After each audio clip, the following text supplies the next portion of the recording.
Now, this was the first time I'd seen Nyika box. I really didn't know much about him other than what I'd learned over the past couple of days. He was an Olympic bronze medalist. He and Opetaia had sparred each other extensively in the past, and his team apparently tried to talk him out of this fight. They thought it was too early for him, but perhaps because of the experience sparring Opetaia, the fact they are the exact same age, 29, he felt like it was an opportunity that was too good to be missed.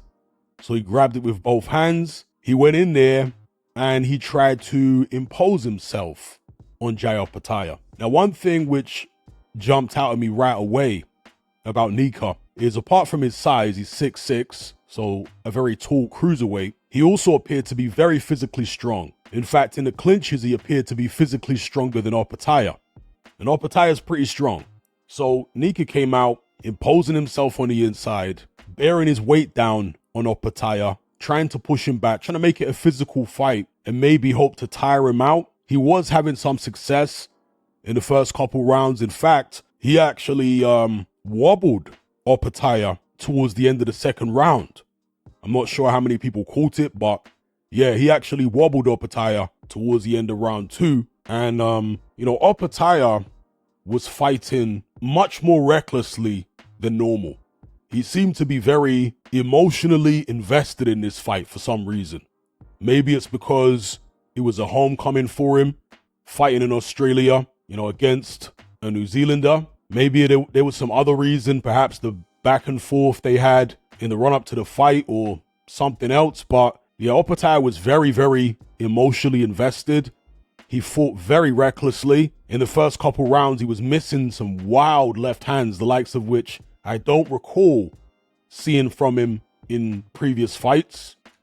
Nevertheless, Opetaia, as we all know, has an extremely fierce spirit, right? That's what he's known for. He has a very, very fierce spirit, and he imposed that fierce spirit, ultimately, that will, on David Nyika.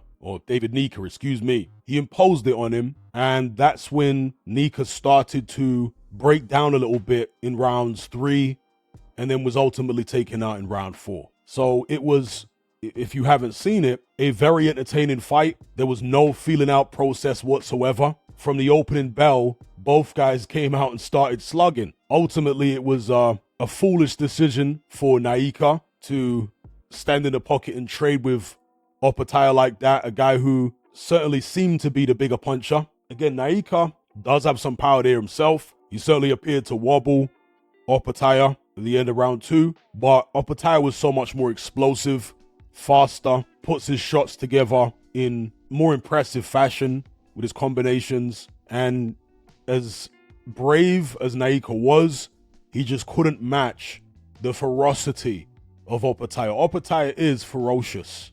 You can see it in his eyes. Even in interviews, he looks like he wants to knock everybody out. He's a very, very intense man, right? The finishing sequence was brutal. Nyika went down from some big shots, got to his feet too quickly, which showed his inexperience. You want to take your time and gather yourself.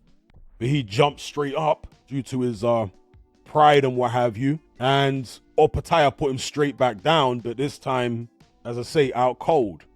There was blood leaking from his face onto the canvas. It was quite a scary sight, actually. And you can see it there on screen. Nyika out cold, face first on the canvas. One thing I want to say is, as reckless as Opetaia was here, that's something that he's going to have to check moving up to heavyweight, because we're assuming he will, right? He cannot be so reckless against the 6'6" top level heavyweight the way he was against the 6'6" cruiserweight. Now, perhaps he was this reckless against Nyika because of his experience sparring him, and he felt like it was safe to do so. Or maybe it's some other reason. If it's some other reason, as I say, it's something that Opetaia is going to really need to check moving up to heavyweight, because he'll pay for that. Yeah, he got wobbled here against Nyika. At heavyweight, the guys hit an awful lot harder, and there are heavyweights who are very experienced.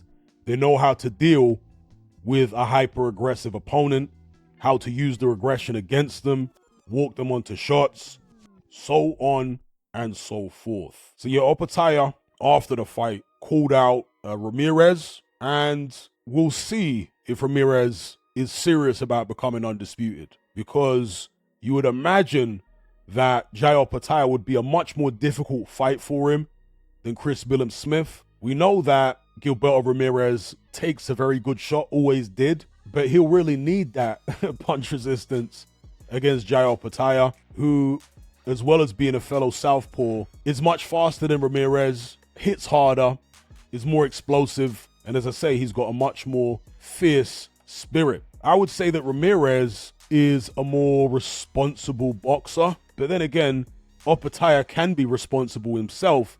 It's just that his hot-headedness gets the better of him sometimes. It certainly did in this fight. When he wants to box sensibly, I think he can do it. He certainly did it for long stretches in the Breeders' fights, particularly the rematch. So we'll see about that. But yeah, I would certainly be picking Jai Opetaia in a fight with Gilberto Ramirez. And that's what he's looking to target next. There is another cruiserweight champion, Mikhailian. He could also go for him. It's a matter of Eddie Hearn and DAZN dipping into their pocket and being willing to pay enough money to entice these guys into the ring. Apparently, when I was listening to the DAZN commentary, Jai Opetaia is Turki Al-Sheikh's new favorite fighter. If that really is the case, then maybe he can get involved, offering these guys enough money to get them in the ring with Opetaia. Obviously, Ramirez has fought on a Riyadh season show when he beat Chris Smith. So let's see if Turki can stump up the money to get these guys in there against Jai Opetaia. I think it will need to be a lot because again, this guy is ferocious. You put him back, a couple centuries, you could absolutely see him being one of the most ferocious Samoan warriors. When the Westerners first landed in that part of the world, you could imagine Opetaia being at the forefront of the charge.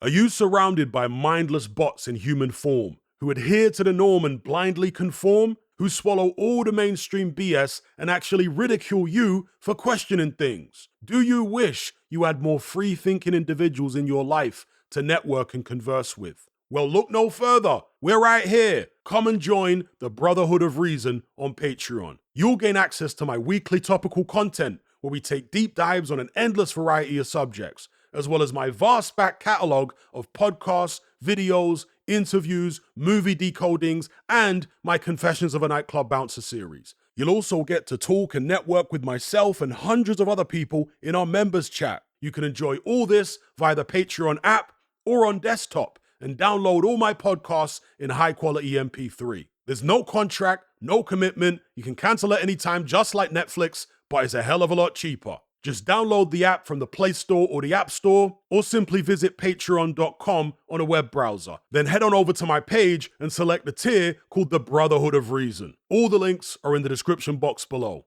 And just a quick money-saving tip for Apple users. If you purchase your Patreon subscription on the desktop site or on Android, then you'll avoid the ridiculous 30% fee that Apple charges for purchases made on the iOS app. So if you're on iPhone or iPad, save yourself some money by buying your subscription on the actual Patreon website or on Android because it's a lot cheaper. Once you've made that initial purchase, you can then use the Patreon app on your iPhone or iPad thereafter to access and enjoy your content as normal.